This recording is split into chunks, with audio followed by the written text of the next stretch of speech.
welcome back to my channel. This is Chris checking in with another video. Today we're going to have a really cool interview. I am here in Kiel, Germany, and I'm going to interview one of my friends. He's actually making lunch for us right now. He and I are actually classmates. We studied it together at the Yenching Academy of Peking University, and I'm going to interview him. So let's go.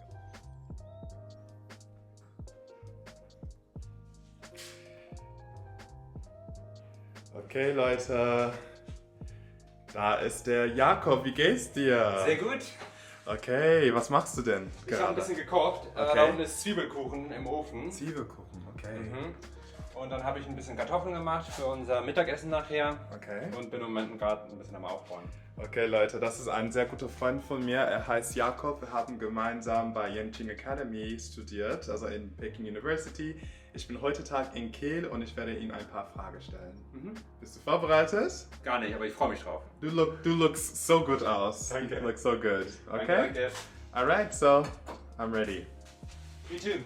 So let's just start. Okay. We can do a first round. And then I'll be turning this thing off. And then we can continue. Alright, great. Jakob 他会说中文，他中文说得很好，是不是？说的还好。你说的特别棒。Guys, we speak Chinese because both of us actually studied abroad at the Yenching Academy of Peking University. We received funding to pursue masters completely and, well, partially in Mandarin. And this is how I met Jakob. He is from Kiel. I am currently in Kiel. He has a YouTube channel, actually. I'll put his YouTube channel in the description box below. He is from Germany and he's lived in China and he's lived all over the world. He was educated in the United States.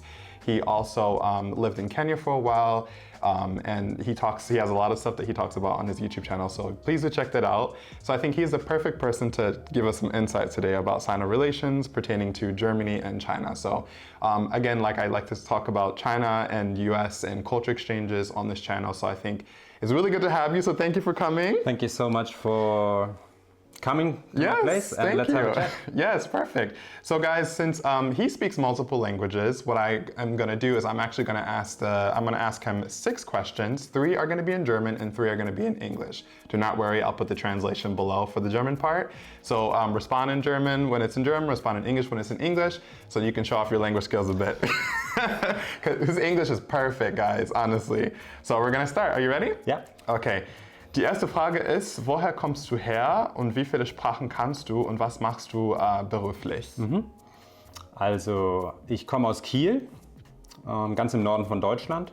Ich bin hier aufgewachsen und als ich 16 Jahre alt war, bin ich für 2 Jahre nach Costa Rica gegangen, um da mein Abitur zu machen, dann in die USA, dann irgendwann haben wir uns kennengelernt in China und dann die letzten 3 Jahre war ich in Kenia. Und ich habe jetzt auch einen YouTube-Kanal, wo ich verschiedene Themen beleuchte, zum Beispiel zum Thema Nachhaltigkeit, zum Thema Landwirtschaft, Biolandwirtschaft vor allem. Und arbeite aber auch als Redakteur. Sehr gut. Und meine zweite Frage ist, was ist das Ziel deines YouTube-Kanals und wie kommst du dazu, es zu erreichen?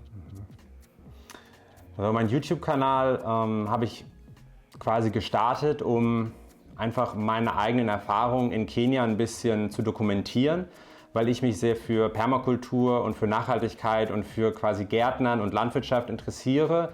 Und zwar Landwirtschaft, die wirklich quasi unsere Beziehung zur Natur in den Vordergrund stellt und probiert mit der Natur zusammenzuarbeiten und nicht mit Pestiziden zu arbeiten und einfach mit Methoden, die häufig auch einfach Schäden anrichten. Und das ist mein Hauptziel und das probiere ich Leuten näher zu bringen. Da probiere ich mich selber fortzubilden und einfach das zu dokumentieren. So toll. Und meine dritte Frage ist, erzähl uns bitte ein bisschen von deiner Geschichte mit China, beziehungsweise warum du dich entschieden hattest, nach China zu ziehen. Ich glaube, das ist eine spannende Frage und die wird jetzt auch ein bisschen Zeit in Anspruch nehmen, wenn das okay ist. Ja, natürlich. Nimm bitte deine Zeit. Also ich hatte ja schon vorher einfach ein paar Sprachen gelernt. Ich kann Deutsch, ich konnte Englisch, ich konnte Spanisch und Französisch und dann wollte ich wirklich noch eine Sprache lernen, die ein bisschen außerhalb aus meiner Komfortzone ist. Und als ich dann in den USA war und es gab die Möglichkeit, Chinesisch zu studieren, habe ich gesagt, okay, ich probiere es, einfach weil mich das fasziniert hat. Die chinesische Denkweise hat mich fasziniert, das ganz andere. Und ich habe gedacht, das muss ich einfach machen, wenn sich die Möglichkeit bietet. Und dann habe ich in den USA 3 Jahre Chinesisch gelernt. Dann bin ich auch nach China gegangen, habe da ein Auslandssemester gemacht. und bin wirklich mit dem Land, habe eine Art Liebesgeschichte angefangen mit dem Land, weil mich China einfach wahnsinnig fasziniert. Ich bin selber sehr interessiert an der Geschichte Chinas und auch an der Philosophie der Chinesen. Also zum Beispiel der Taoismus, der Buddhismus, Konfuzianismus und diese ganzen Ideen haben mich einfach immer schon fasziniert. Und das ist natürlich einfach so ein bisschen diese Spannung, die heutzutage da ist. Du hast einfach diese ganzen Ideengeschichten und gleichzeitig hast du dann die Partei, den Kommunismus und natürlich jetzt diesen hyper-accelerated Kapitalismus. Okay. Und das zusammenzubringen ist, glaube ich, für die Chinesen ziemlich schwierig und für jemanden, der von außerhalb kommt und sich das alles irgendwie anguckt, einfach wahnsinnig faszinierend. Und jetzt haben wir natürlich das Problem, ich weiß nicht, ob wir da noch drüber sprechen werden, dass China einfach mehr und mehr auch eine globale Supermacht wird. Ja, natürlich, ja. Und das kommt natürlich auch jetzt quasi, das stößt vielleicht im Westen, in Deutschland, in den USA ein bisschen übel auf, einfach weil die Vormachtstellung möchte natürlich schon beibehalten werden, jetzt von den westlichen Mächten. Und man spricht jetzt immer mehr von dem Kampf der Systeme. Ich erinnere mich so ein bisschen quasi dran an die Sachen, die ich gelesen habe über den Kalten Krieg. Wir rutschen da jetzt so ein bisschen rein, wo man sagt, China ist unser Gegner und wir müssen irgendwie es schaffen, dass wir China begrenzen. Und das sind alles Fragen, die mich umtreiben. Und ich habe einfach viel Zeit damit verwendet, in China auch rumzufahren. Bin viel gereist, habe auch probiert, auf Chinesisch mit Leuten zu sprechen, einfach kennenzulernen, wie es Leuten einfach geht und wie sie umgehen mit diesen Transformationen, die einfach in China jeden Tag passieren. Also wahnsinnige spannende Fragen und ich schau mal, wo wir jetzt im Detail noch drauf hingehen. Das wird Kirsten jetzt, Gut. Okay, guys, now I'm going to ask the remainder questions in English, okay?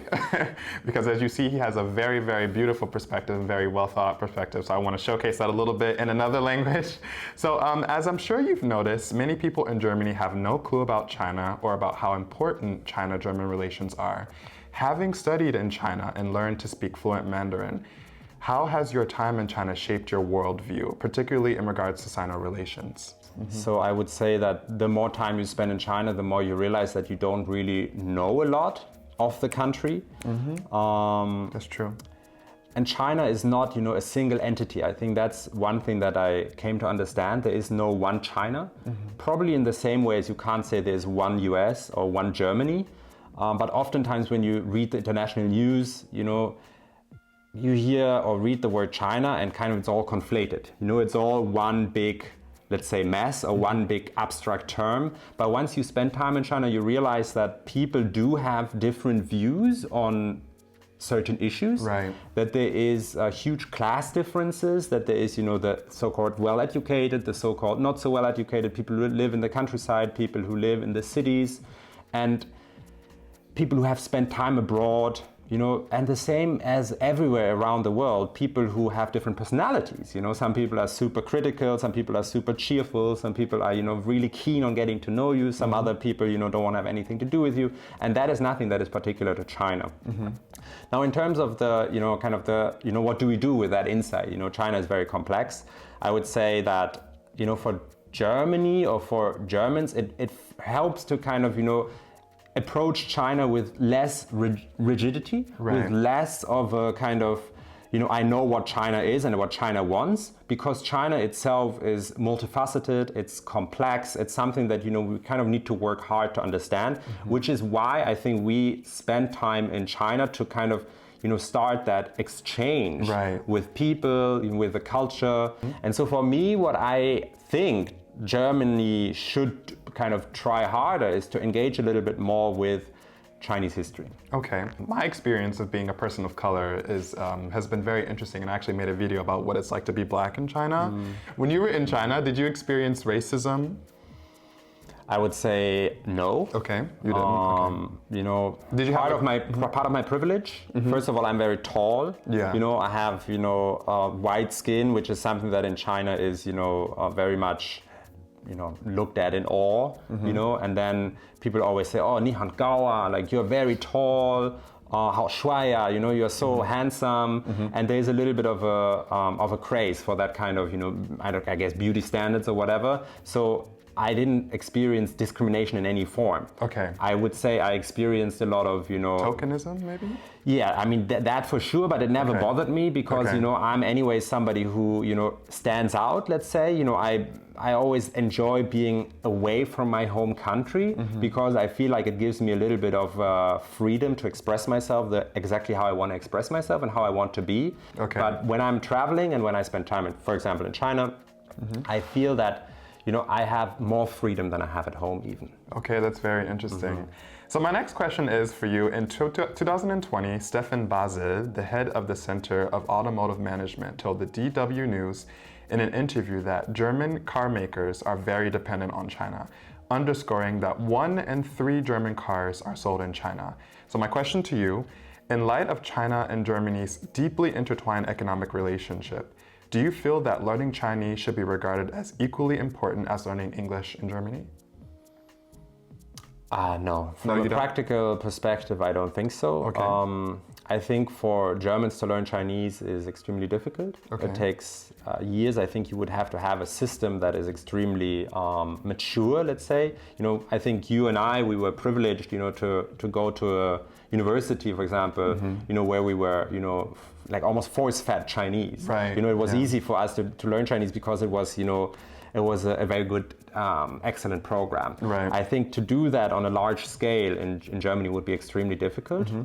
So I think in a way we could say it makes more sense for Germans to perfect their English and then meet Chinese people who have better and better ability to speak English on that term because both of us are not speaking in our mother tongue, so there Right. is no kind of power dynamic immediately evident the same way you would have maybe with a native speaker from the US talking to a Chinese. Maybe there I would say it would actually be good for the native speaker of English to kind of force themselves to learn a bit of Chinese so that they can meet on slightly equal terms, because oftentimes when you speak a language you realize, in my opinion and my perspective, that if you speak the language really, really well, you have kind of a little bit of a natural authority. You Yeah. can express yourself, you can kind of if you wanted to dominate a conversation, you can put arguments really beautifully, you can express yourself very clearly. And the moment you learn another language, you realize, ooh, it's very difficult. And you kind of, your position becomes lower in a way vis-a-vis your counterpart. And that can be actually quite a beautiful experience. But this is precisely what I want to touch upon in terms of a follow-up question, because if you've noticed, like there's copious Chinese people here in Germany studying. They not only speak English because they have to learn English, just like you have to learn English as a German citizen, but they also really are passionate about learning German. Like there's many people from China who have sister schools. So although you said it would be more practical for them to learn English, do you not think that given the diplomatic and perhaps even the economic relationship in terms of being able to understand this important partner, that institutionally German should perhaps make it a priority to integrate Chinese courses so that I guess the Sino relations from a people-to-people vis-a-vis perspective better reflects the intertwinedness of the relations? Yeah, it's a fascinating question, and I would say there's at least 2 parts to it. So first of all, I would encourage anyone to learn Chinese. Okay. If you have the resources, if you have the time, it's a wonderful experience, to kind of grapple with the language, but also to be able to speak to Chinese people kind of one-on-one and really understand where they come from, who they are, because speaking in their language just enables you to have a much closer human relationship. That is the first point I would make.